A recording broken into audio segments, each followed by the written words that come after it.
Hi guys, welcome back to a new episode of Apps Academy. Today in this video, I'm gonna show you how you can delete your Zillow's account. Keep watching the video till the end. To delete your Zillow's account, firstly go ahead and launch open your Google search. On the search box at the top, type in zillow.com and make a search. It will take you to the official page of Zillow's account.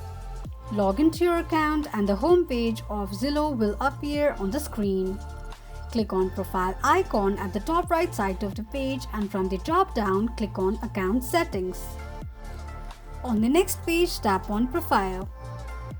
Scroll all the way down and under manage accounts section, tap on deactivate account. From the pop-up, click on continue. Choose a reason for your deactivation and tap on deactivate my account. This is how you can deactivate your Zillow's account quickly and easily just in few steps. If you have any thoughts or queries, let us know in the comments section. Don't forget to subscribe to our channel.